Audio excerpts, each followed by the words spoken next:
Welcome to another Dog's Bollocks review, and today we are reviewing the Nash Titan Hide XL. So same thing, what we're going to do, we're going to go through the price, function and aesthetics of the product and score it out of 10 to give a total score out of 30. This is actually my one. So Nash basically released this on the premise it's really quick to set up and basically protects you from the elements.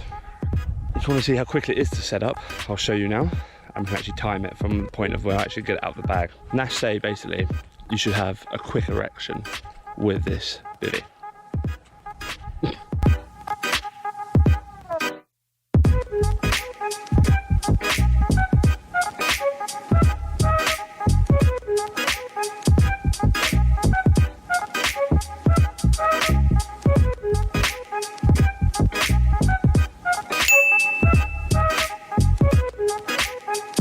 As you can see from that video, it basically opens up as easy as a nun does after a whiskey. Really quick to set up. Once you get it set up, it's only a few, I think it's like 8 or 9 pegs. And I've got to say, I've had this one for about 2 years now, and I've used it in pretty much every element that you can imagine. Apart from snow, I haven't tried it in snow yet, but I have had frost on top of it. And it's kept me protected. Inside, you've got the anti-moisture panel. That comes with it when you buy it. I haven't had any drips fall on me or anything like that, and I've been in torrential rain with this. And it's been absolutely fine. The material is quite thick. It goes around. I don't think it's as thick as a Cyprinus or a Tracker, but it's still pretty thick. So yeah, I think function-wise, it does its job. It's quick to erect. Spacious. Say it's called the XL for a reason, because I'm 6'3" and about 21.5 stone, and it does me a world of favour because, as you can see, the head height is massive for tall people like me.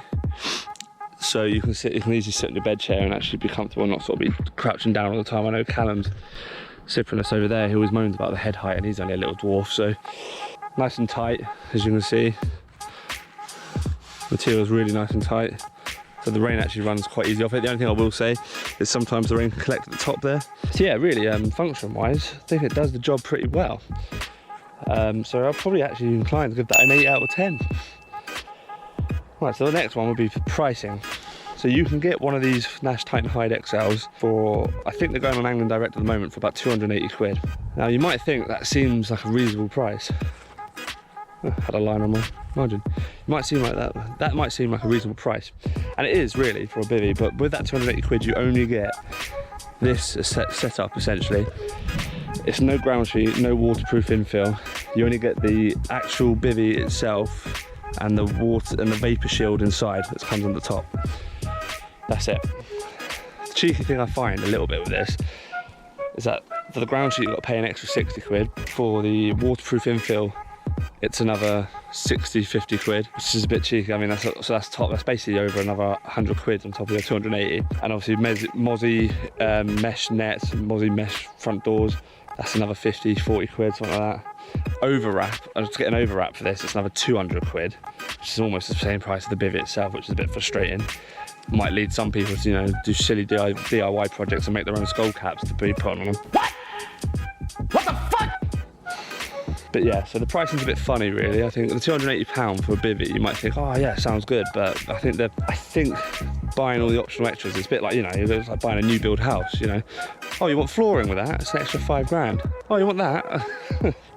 Or like a new car. Oh, you want wind mirrors? So I think I'm inclined to might give that a 6 or 7. Let's go 7. Okay, for the benefit of the doubt, let's go 7. Give the price in the 7 for that, because I think they could have got, I mean, if they included a lot more with it, maybe put it up to about 320 or something like that, included everything with it, that must be a bit better. But I think it's a bit cheeky selling one thing and then selling everything else separately. I mean, that's a bit, I don't really get the point of that. Last thing is aesthetics.